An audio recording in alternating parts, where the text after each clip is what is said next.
જેનો સ્વતંત્રતાના આંદોલનમાં ફક્ત ગદ્દારીનો ઇતિહાસ રહ્યો છે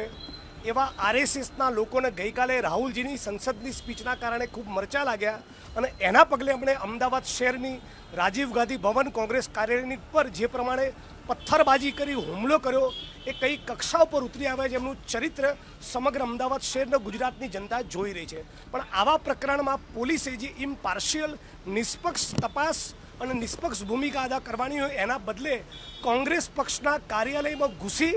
માનનીય શક્તિસિંહ ગોહિલ જે મારા પ્રદેશ પ્રમુખ છે એની ચેમ્બરમાં ઘૂસી ગઈ 5 ટર્મના ધારાસભ્ય શૈલેષ પરમારનું બાવડું પકડી કોઈ ગુંડા મવાલી ડ્રગ પેડલર કે બુટલેગરની સાથે મિસબિહેવ ના કરે એવી શૈલીમાં એમનું અપમાન કરી એમને ઢસડી જે પ્રમાણે ડિટેન કર્યા છે એ સ્પષ્ટપણે દેખાડે છે કે ગાંધીનગરથી કમલમથી એમને સૂચના મળી છે કે ભાજપના ગુંડાઓને છાવરવાના જેમણે રાજીવ ગાંધી ભવન ઉપર કોંગ્રેસના કાર્યાલય ઉપર પથ્થરબાજી કરવા એમને છાવરવાના બચાવવાના અને કોંગ્રેસના લોકો જેમની ઉપર પથ્થરબાજી થઈ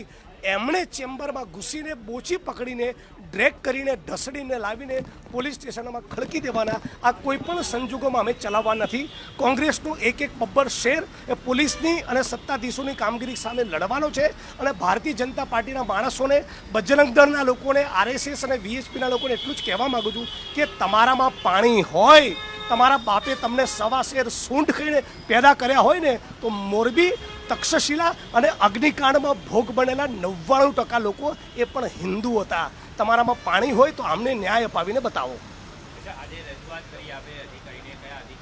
નહીં, અમે અધિકારીઓને સ્પષ્ટ પ્રમાણે એવું કહ્યું છે જોઈન્ટ કમિશનર પોલીસ અને ડીસીપીને કે જિગ્નેશ મેવાણી સામે ગુનો બનતો હોય તો દાખલ કરી જ દેવાનો, કોઈ પણ તમારે એમાં ચિંતા નહીં કરવાની। કોંગ્રેસ પક્ષના કોઈ પણ કાર્યકર વાંકમાં હોય તો તમારે નહીં બક્ષવાની છૂટ, પણ આ પ્રમાણે કોંગ્રેસની લીડરશીપને તમે ટાર્ગેટ કરો એને તમે એની કેબિનમાંથી ઓફિસમાંથી કોઈ ગુંડા મવાલીને પકડીને લાવતા એ પ્રમાણે ઢસડીને બહાર કાઢો, એની બોછી પકડો, એ પગથિયા પરથી એક 55 વર્ષની ઉંમરના ધારાસભ્ય પડી જાય, એનું માથું ફાટી જાય, આ ઘટના બને તો કોણ એના માટે જવાબદાર? આવું કેવું ઇન્ટેન્સ કોમ્બિંગ ઓપરેશનની જરૂર હતી? તમને બહુ કોમ્બિંગ ઓપરેશનનો હવાદ હોય તો પોલીસ કમિશનર અમદાવાદ શહેરના મકાન ઉપરથી ત્રિકોણમાં આપણે 3 કિલોમીટરનું રેડિયસ બનાવ્યું હોય એમાં 50 દારૂના અડ્ડા ચાલે છે, દારૂના અડ્ડા ચાલે છે, જુગારના અડ્ડા ચાલે છે, ડ્રગ્સનો કાળો કારોબાર ચાલે છે। તમારામાં બહુ રસ હોય તો અહીંયા કોમ્બિંગ ઓપરેશનો કરો ને, એટલો સવાલ પૂછવા માગું છું।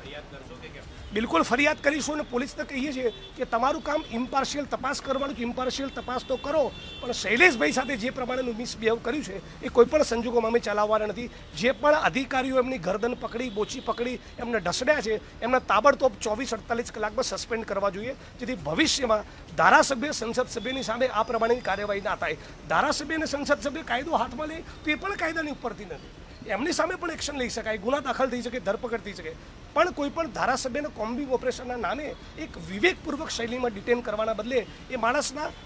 એને ફ્રેક્ચર થઈ જાય, એની તમે બોચી પકડો, એ પગથિયામાંથી સીડીઓમાંથી પડી જાય, એ માણસ લથડિયા ખાતો થઈ જાય, એ પ્રમાણે તમે એનું ડિટેન્શન કરો, એનું અપમાન કરો, એના પ્રોટોકોલનું એના પ્રિવિલેજનું વાયોલેશન કરો, એ બિલકુલ ઉચિત નથી અને રાજ્યની સરકારે આ બાબતમાં ઉચિત કાર્યવાહી કરવી જોઈએ।